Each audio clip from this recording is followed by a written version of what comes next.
Hello दोस्तों, welcome to L के study digital में आपका स्वागत है। आज हम देखेंगे अध्याय 2। इसमें आपको वर्ग और वर्गमूल से रिलेटेड क्वेश्चन दिया गया है। इससे पहले आप पूर्ण वर्ग संख्या व वर्ग संख्या के गुण के बारे में नहीं देखे हैं तो डिस्क्रिप्शन में आपका इसका वीडियो दिया गया है। ये वीडियो देखने के बाद आपको एक्सरसाइज में कहीं भी दिक्कत नहीं होगी। ये क्वेश्चन आप एक्सरसाइज का क्वेश्चन आसानी से बना सकते हैं। तो चलिए देखते हैं हम क्वेश्चन नंबर फर्स्ट। निम्नलिखित में कौन कौन सी संख्या पूर्ण संख्या नहीं है, कारण सहित बताना है। यानी इसमें बताना है कारण सहित कि कौन सी पूर्ण संख्या नहीं है। तो इसमें आपको गुणधर्म फर्स्ट वाला याद करना पड़ेगा जो किताब में दिया है।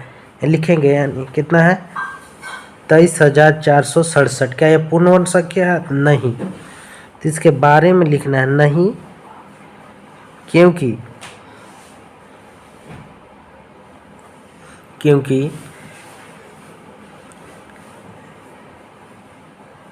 जिस संख्या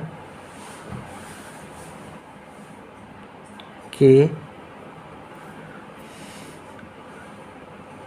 अंत में 2, 3,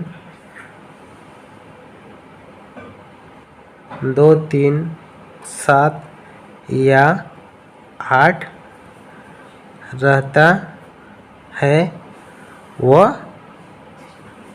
पूर्ण संख्या नहीं हो सकता। बस दोस्तों इतना आपको लिखना है। फिर अगला देखेंगे। इसमें भी कितना है? इकाई अंक 3 है। यानी जिस संख्या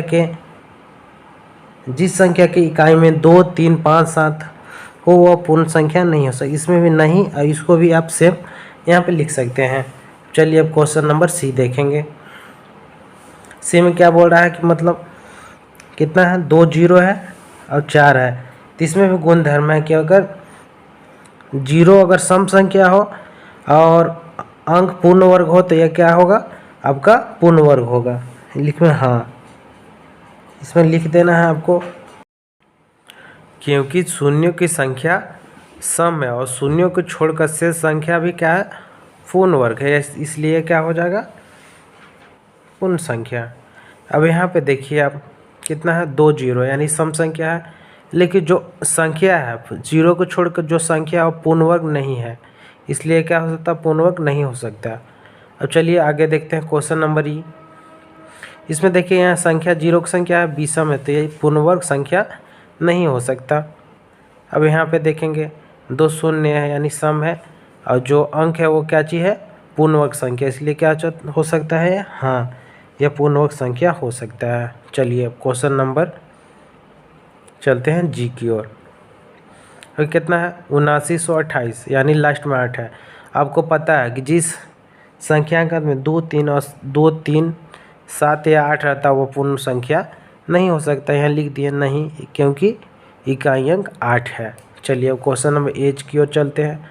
यहाँ पे देखिए 50, 50, 50 3 बार दिया है, तो यहाँ भी नहीं हो सकता क्योंकि इकाई अंक स्थान के शून्य की संख्या विषम है। यहाँ पर देखिए एक शून्य जो है विषम है। इस तरह आपका पहला का क्वेश्चन कंप्लीट हुआ। अब चल देखते हैं दूसरा नंबर क्वेश्चन। चलिए दोस्तों अब देखेंगे हम 2 नंबर क्वेश्चन। निम्नलिखित में किसका वर्ग सम है या विषम संख्या है, बताइए। इससे जाने से पहले हम आपको कुछ बताना चाहते हैं कि सम संख्या का वर्ग हमेशा सम होता है और विषम संख्या का वर्ग हमेशा विषम होता है। यहाँ देखेंगे क्या चीज़ है? क्या है आपका? लास्ट में 1 है, तो इसका 441 किसका होता है? 21 का, यानी क्या है?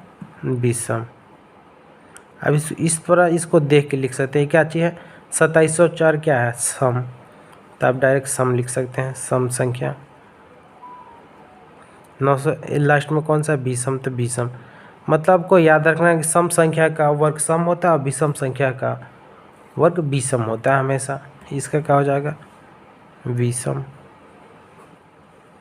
इसका सम। इस तरह आप देखकर बता सकते हैं। चलिए अब क्वेश्चन नंबर 3 की ओर चलते हैं। 3 है निम्नलिखित संख्याओं के वर्गों का इकाई अंक बताना है।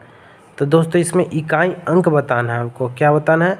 इकाई अंक। तो इसका पहला मतलब इकाई का स्क्वायर करेंगे, यानी 9 का सिर्फ स्क्वायर करेंगे। 9 का स्क्वायर कितना होता है? 81।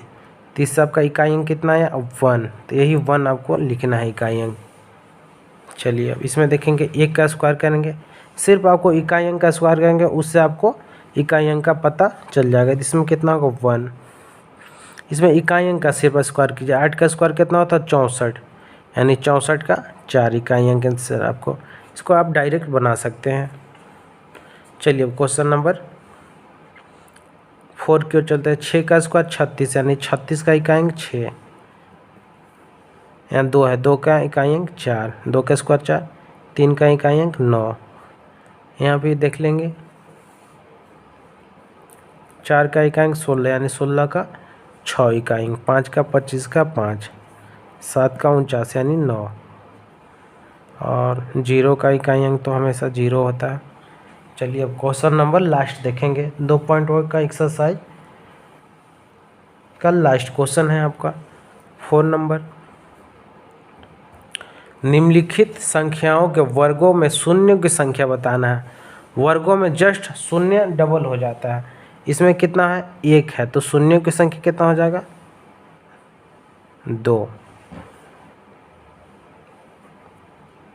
इसमें शून्य की संख्या 2 है तो जस्ट दुगना 4। इसमें 3 है तो 6, यानी 6 हो जाएगा। और इसमें 1 भी नहीं है तो इसमें 1 भी नहीं, यानी इसको शून्य भी लिख सकते हैं। इस तरह आपको अगर वीडियो समझ में आया तो हमारे चैनल को लाइक कीजिए, शेयर कीजिए, सब्सक्राइब कीजिए और अपने दोस्तों में शेयर कीजिए, जिससे अधिक से अधिक लाभ मिल सके। धन्यवाद। मिलते हैं अगले एक्सरसाइज में।